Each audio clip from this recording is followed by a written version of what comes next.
นะพี่น้องเนาะบัดนี้เอารถขึ้นหลังรถนะพี่น้องเนาะพอสิได้ตื่นได้ตาดเข้าไปเฮือนน้องพันธุ์เฮาพี่น้องเอ้ยขับไปเยี่ยมไปยามเพิ่นก่อนนะพี่น้องเนาะบ่ได้ไปหาเพิ่นหลายมื้อหลายเว้นแล้วพี่น้องเอ้ยโดยโอ้ยเขียนอันนี้บ่โดยสบายดีเด้อเนาะบ่ได้พบบ่ได้พ้อกับไอ้สร้างเพิ่นก็หลายมื้อหลายวันพี่น้องเอ้ยโดยมาอีกรอบหนึ่งกะโดยสบายดีเด้อลุงอาจโอ้แกยังมาน่ะพี่น้องเอ้ยบาทนี่ใช้อันนี้เอ้าสบายดีเด้อทางง่าย2 คนมาได้เซยบ่ได้เซยได้บ่ได้แล้วนี่เบิ่งก้นบนเฮาน่ะขี่แจ็คมาโอ้สบายดีเด้อเมกเด้อ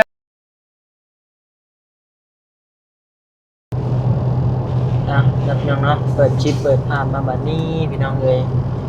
เอารถขี่รถเลยเด้อพี่น้องเอ้ยมื้อนี้เนาะกำลังสิเดินทางไปบ้านน้องพันธุ์เด้อพี่น้องเด้อเนาะเดินทางมากับทางไอรี2 คนพี่น้องเอ้ย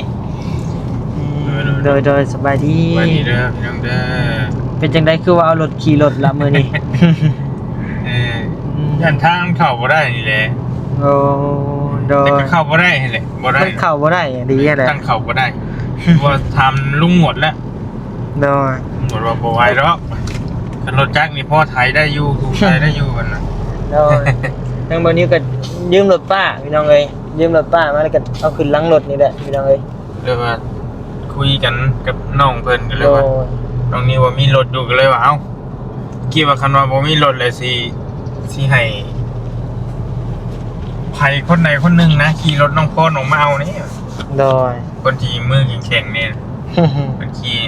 อาจจะให้พ่อน้องพันธุ์ขี่รถเป็นบ่ของน้องพันธุ์โดยแล้วขี่มาเอาแต่ว่าน้องนิวคนว่ามีรถอยู่เนาะมีรถอยู่กันเลยว่าเอ้าแล้วก็เอารถขี่รถมา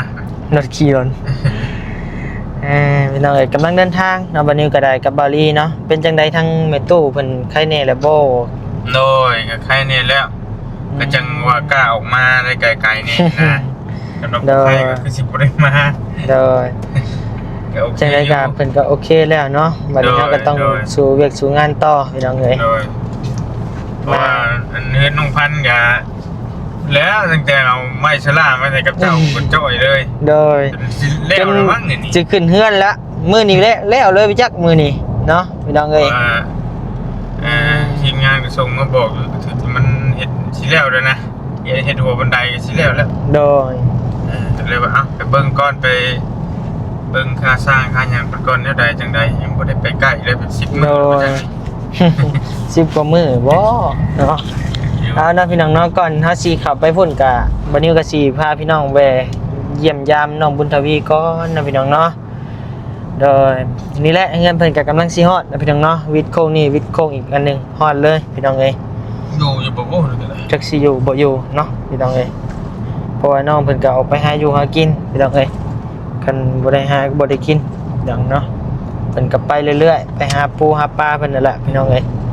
ตามภาษาเพิ่นนะพี่น้องเนาะเห็นพาวเซนซื้อสั่งไปให้อาหารแมวอาหารเมาอยู่มื้อนี้โอ้แต่ประเด็นในคลิปใช่เฮานี่แหละโดยพาวเซนซื้อหิวไปถุงเห็นหัวอาหารแมวบ่แม่จะกินแมวโดยกระบะแมวนะครับส่งสิใหญ่แล้วบัดนี้คือสิตุ้ยคือสิพี่แล้วเนาะบัดนี้เนาะ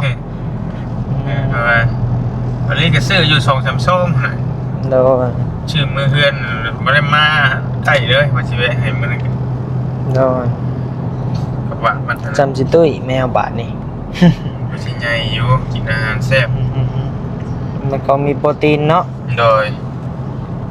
หักมื้อนี่ก็ลดหลายพี่น้องเอ้ยเส้นทางนี่ก็ได้พายุเริ่มมันหมดแล้วพายุหมดแล้ววันที่1เนาะพี่น้องเนาะเดือนใหม่แล้วหมดละข้าวบ่โดยใครอยู่แต่ก็ชุมเฮือนี่โดยเพิ่นน่าจะหยุดให้บุญชุมเฮือบ่เดือนแนวใดเนาะเต็มอยู่ว่าหิมโคงว่าซั่นโดยก็จะขายเต็มจังโดยเพิ่นจัดงานบุญชุมเฮือใหญ่ที่สุดในเมืองลาวพี่น้องเอ้ย สวรรณเขตเนาะ ในแข่งเขาซะ แข้งเฮาบ่ แม่นใหญ่ชุดในแข่งเขาสิ แม่นบ่ หรือว่าในเมืองในลาวด้วยมันใจ จังหวะว้าวไปซื่อ ในแข่งเขา ๆหรือว่าอยู่ในเวียงบ่ใหญ่กว่า จังว่า โดย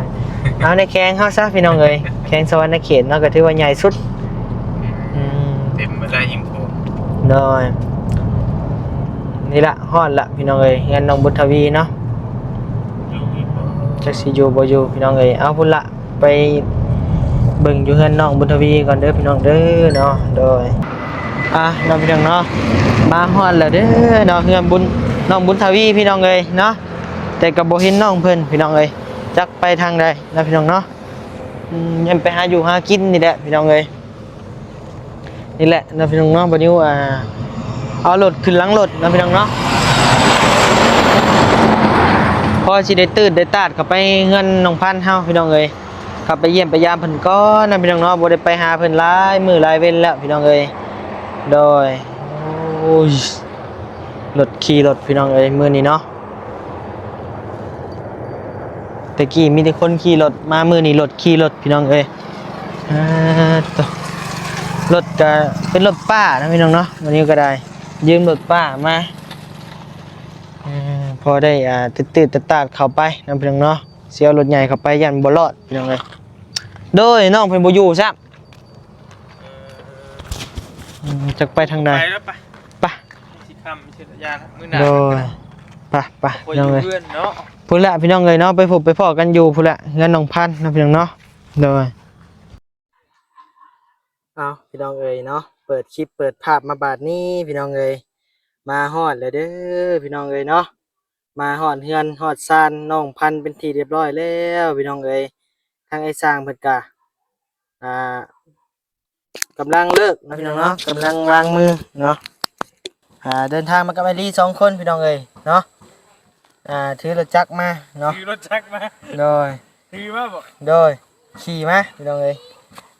สบายดีเด้อไอ้ลี่ เดี๋ยวหาหมองไว้ก่อนพ่อดูเอาเปลี่ยนแผนรถมันรถจักรอีลุงตุงนั่งบาดนี่เป็นได้ พากันล่มกันพากันเสียเจียวอยู่ในคนทางก็เบิ่งง่ายพี่น้องเอ้ย คงค่อย โดยน้ำก็จนท่วมมาจักรถพี่เรียกว่าเลิกแห้งพี่น้องเอ้ยที่รถจักรเข้ามาบัดนี้ก็ได้เนาะแกรถจักรมาแต่พุ่นละแต่ซิโน่พุ่นละรถป้ายืมมาเนาะพี่น้องเนาะรถขี่รถมือนี่มาฮอดก็เป็นเวลา5 โมงแรงแล้วพี่น้องเอ้ยเนาะก็ค่ำละตอนเป็นเริ่มตกดินละพี่น้องเอ้ยโอ้ยเนาะมาบัดนี้ก็เกือบว่าแล้วเนาะพี่น้องเนาะโดยเกือบเสร็จสิ้นพี่น้องเอ้ยให้น้องพันธุ์อีก2-3 มื้อบ่คือว่าสิแล้วเลยละพี่น้องเอ้ยเนาะต่อมารอบนี้รถว่าเปลี่ยนแปลงไปหลายพี่น้องเอ้ย งามเนาะ งาม ได้เรื่องเลย สุดแต่เท่านี้ปั๊บหมักซิป มาคลิปบ่ โดย เอามาคลิปเลยบ่ หมักซิปเอ็ดก็ได้ พี่น้องเอ้ยเนาะ ท่า ขักอยู่เบิ่งคือน้อยพี่น้องเอ้ยแต่ว่าบ่น้อยเด้เนาะโดย พอดี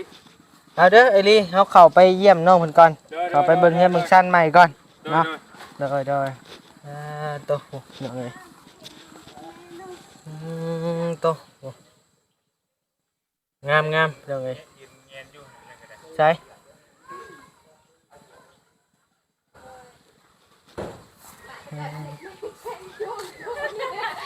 สบายดีเด้อสะพร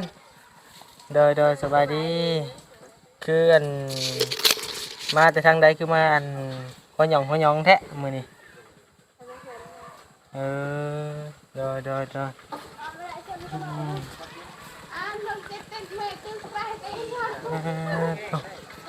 ใส่พากันเห็นยังอันนี้เขียนอันนี้บ่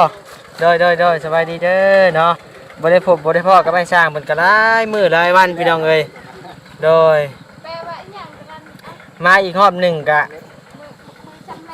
โดยสบายดีเด้อลุงอาจ บ่ได้พบบ่ได้พ้อกับทางทีมงานสร้างอาจนะพี่น้องเนาะก็หลายมื้อหลายวันแล้วพี่น้องเอ้ย โดยสบายดีเด้อโดย วันนี้ คิดฮอดบ่ วันนี้ก็หากระจมเศร้าแล้วก็เห็นมาพอดีเลย แม่นบ่โอ้นานตายดีเด้อซะโดยใช่น่ะขึ้นไปลองเฮือนใหม่บ่อืมให้น้ำปลาไว้กินบ่อืม งามบ่พ่ออ้ายนี่งามอีหลี มุกใด งามแต่ใดอยู่แล้วอ้ายน่ะ โอ้ โอ้อ้ายงามอีหลี มามุกใดอีกบัดนี้ เราได้ลองว่า เออย องเฮือนไอ้ ยังเฮือนบ่ คนบ่ได้งามบ่คนน่ะ กันตะวัดไอ้หันรอปริญญาโรงเรียนผู้หญิงไอ้ร้อย อืมยังเอ้ยเนาะใส่เจ้าของเฮือนมันไปใส่ล่ะนี่ ไปเฮ็ดกินบ่ เฮ็ดกินบ่เพิ่นเฮ็ดเชื้อน่ะ ตั้งก็ได้ เออยังเอ้ย เนี่ย เนาะ เนี่ยตั้มดินลงเนี่ย ตื่นตั้ง อ้ายอยากไปหามีตู้อันเสื้อผ้าบ่าวผึ่งไปมื้อนั้นนะเป็นอยู่บ่เป็นได้ใด อ่ะยังเอ้ยเนาะได้คือเป็นสิเมื่อยๆบ่ บ่ได้เมื่อย บ่ได้คือว่าเมียบ่เออ มันรถไฟก่อน ฮะเอ้า โดยปริญญา ไผมาน่ะพี่น้องเอ้ยบาดดิ ให้ รถไผนี่โอ้ ยังมาได้เชย โอ้โหดเถิดอันนี้โอ้แกยังมาน่ะพี่น้องเอ้ยบาทนี่ใช้อันนี้เอ้าโอ้แต่โคพี่น้องเอ้ยโอ้มาได้เฉย ยังมาน่ะตู้เย็นแล้วนี่เนาะเบิ่งทรงนี่เนาะ โบแมนแล้ว ฮะ โบแมน บ่แม่นได้ตู้เย็นบ่ อืมเด้อสบายดีเด้อทางง่ายสองคนมาได้เฉยบ่ได้เฉย ได้บ่ได้แล้วนี่ เบิ่งก้นบนเฮานะ เมียขี่รถจักรมาโอ้ โอ้สวัสดีเด้อเมกเด้อเด้อรถจักรป้าได้ ว่า เอาของป้ามาขายอีกแล้ว รถจักรป้าเอารถจักรได้เอารถจักรขึ้นรถ โดย สิได้ช้างเอ้ยแล้วหรือบ่สบายดีสบายดีแล้วแหละฮะโอ้เก่ง สบายดีเด้อน้องพันเด้อเออ โอ้งามแท้มาวันนี้จนแล้วเด้เนาะ ชุดแต่เท่านี้ งามดีว่าซั่นบางคนว่า ยังเหลือแต่คน ฮะ บ่งาม คนบ่งามเอ้า แม่ โอ้บ่นั่นกว่าน่ะเนาะอย่ามันแกนงาม อืม ยังนี่มือตั้งบ่นี่บ่ มือแล้วได้ มือแล้วเขียนมือแล้วไว้นะเอาไปเขียนไปก่อนเลยนี่ ก่อนแล้ว เฉพาะวันที่2ก็เขียนวันที่3ก่อนเลยข้าวแล้วข้าวแล้ววันที่3เด้วันที่3เป็น10เอาเท่านั้นเจ้าค่ะโอ้มือก่อสร้างตั้งแล้วครับ เด้อสิกลับแล้วบ่บัดนี้อ้าย สิกลับก่อนเด้อ โอ้ ข้าวไปเอายุงเอายาให้แม่ โอ้ นี่จะมาน้องคอยออกกับอลีเลยเนาะ โดย มา2คนอยู่ ขี่รถจักรมา ครึ่งบ่ ฮะ บ่ครึ่งล่อบ่ โอ้ดับเลยได้เท่านึงพื้นคืน โอ้ มันก็เกือบฮอดปากกับวิวมันนะแต่ยังใครบ่ฮอด เอารถป้ามาทะลุนนี่ดิ โดย เบาลี่90ปลายกิโลใช่ไหมแอดเติมเลย โดยเอาเดินทางปลอดภัยไอ้โดยเอาโดย เดี๋ยวเบิ่งมือแรงพุ่นละกับ ไปไว้มาไว้ โดย ใจโดย อืมเอาทางอ้ายเพิ่นจะกลับเนาะพี่น้องเนาะเพราะว่าทางแม่ตู้ก็ไว้ใจบ่ได้จักสิเป็นยามใดจักสิเป็นแนวใดนะพี่น้องเนาะก็เลยอ้ายเพิ่นก็พามาพาเมื่อพี่น้องเอ้ยโดยอืมอ่ะเดี๋ยวเลยวันนี้ก็สิมาเบิ่งเงินเบิ่งชั้นน้องพรน้องพันธุ์พี่น้องเอ้ยเนาะโตใช้เจ้าของเฮือนเด้ซะหายแล้วบ่ แป้งออก ได้กินฮอดในเตียงบ่ไปได้แม่เมื่อน้ำลาไปแม่ ว่าหยอกเด้อพี่น้องเด้อเนาะก็บายบาย แม่นอยู่พี่น้องเอ้ยทั้งอ้ายเพิ่นก็มาแบบสายผ้าแลบแน่แล้วก็มามอบให้แบบเมื่อปึ๊บปับเนาะคนมันบ่ได้เห็นเฮิงมันก็คิดฮอดพี่น้องเอ้ย เอาเรียบร้อยพี่น้องเอ้ยทั้งอ้ายเพิ่นเดินทางเนาะเอากลับมาเบิ่งเฮือนเบิ่งซ่านน้องพันธุ์ก่อนพี่น้องเอ้ยเนาะเป็นไปมาฮอดใช้แล้วพี่น้องเอ้ยวันนี้ก็ไปมาเฮิงเติบเนาะก็มาบัดนี้ก็แล้วเรียบร้อยพี่น้องเอ้ยเนาะก็ถือว่าโอ้ไวแฮงเนาะพี่น้องเนาะยอมรับอยู่พี่น้องเอ้ยใช้น้องพันธุ์เมื่อกี้นี่ทั้งอ้ายเพิ่นมามอบหยังให้คือว่าของชิ้นใหญ่บ่ เอากระถางไอ้เพิ่นมามองให้ตู้เย็น ตู้เย็นโอ้เงินยังอันบ่ได้ขึ้นซ้ำเนาะได้ตู้เย็นแหละเจ้านี่คักพี่น้องเอ้ยเนาะ ก็บ่คิดเลยว่าสิมีกับพี่แบบเพิ่นมาเซอร์ไพรส์นะก็ดีใจ โอ้ บ่ติแล้วนะพี่น้องเนาะเพิ่นสะพายไอ้เตียงเอาตู้เย็นมาเซอร์ไพรส์นะพี่น้องเนาะเอามาให้น้องพันธุ์นี่แหละเพิ่นมาก็มาแบบใส่ผ้าแลบแน่เนาะมาแล้วก็เมื่อทางบ่นิวกับผู้ละเบิ่งดึกๆมืดๆหน่อยหนึงจังสิออกพร้อมแมรี่นะพี่น้องเนาะเพราะว่าขี่รถจักรมาพร้อมกันพี่น้องเอ้ย ทางไอ้เพิ่นไปยามทางแม่ตู้ โดยพยายามทั้งแม่ตู้อยู่พุ่นจักอยู่บนใดเนาะไปเฮามาย่างเบิ่งเฮือนเนี่ยไปน้อยหนึงเนาะพี่น้องเอ้ยคักเฮือนน้องพรเฮือนน้องพันธุ์เฮาเนาะโอ้ถือว่า ทั้งบัดนี้ก็ว่าโอ้ไวแฮงพี่น้องเอ้ยเนาะเดือนหนึ่งประมาณเดือนหนึ่งพี่น้องเอ้ยเนาะทั้งรวมมือกบไม้เนาะพี่น้องเนาะรวมทั้งมือกบไม้กับมือเห็ดรวมหมดกับพอดีเดือนหนึ่งทางไอ้ช่างประเทศก็ถือว่าโอเคอยู่พี่น้องเอ้ยไวเติมหนึ่งอยู่เพราะว่าเห็ดเป็นกับมีแต่2 คนพี่น้องเอ้ยเนาะลุงอ่านนี่เห็ดเป็นอยู่แต่ว่าลุงอ่านนี่เห็ดเป็นพี่น้องเอ้ยแต่ว่าแห้งสุข เรา ภาพ ก็ เรา เป็น พี่น้อง ผู้จับไม้ซอยแล้วเพิ่นบอกอันยังให้นะ โดยคือว่าลุงอ่านน่ะเป็นบ่แต่ว่าออกแห้งบ่ได้หลายเนาะพี่น้องเนาะทางบางคนงามแต่เราก็บ่ปานใดแต่เราก็ออกแห้งได้หลายพี่น้องเอ้ยเนาะ มันก็มีแต่ทางช่างใหญ่นั่นเนาะเพิ่นโดยสบายดีหลายเทื่อแท้ โดยบ่เป็นหยังพี่น้องเอ้ยเนาะเอาเนาะคลิปนี้วันนี้ก็บ่มีหยังหลายเนาะพี่น้องเนาะมาเยี่ยมมายามน้องพันธุ์เฮาเลยก็นี่แหละมาเบิ่งเฮือนเบิ่งซ่านเพิ่นเนาะพี่น้องเนาะเป็นจังได๋ก็จังว่ากันอีกเทื่อนึงเนาะพี่น้องเนาะเพราะว่าท้องฟ้าก็จะมืดๆค่ำๆแล้วพี่น้องเอ้ยวันนี้ก็สิได้จบคลิปเพียงส่านี้เด้อพี่น้องเด้อเนาะก็ขอบใจหลายๆผู้หลักผู้ใหญ่เมื่อทุกผู้ทุกคนพี่น้องเอ้ยที่เข้ามารับชมคลิปบานิวแล้วก็บ่ขามโฆษณาเนาะพี่น้องเนาะแล้วก็ขอบใจผู้หลักผู้ใหญ่ที่เม่นให้กำลังใจเนาะวันนี้ก็ขอบใจหลายๆเด้อโดย สวัสดี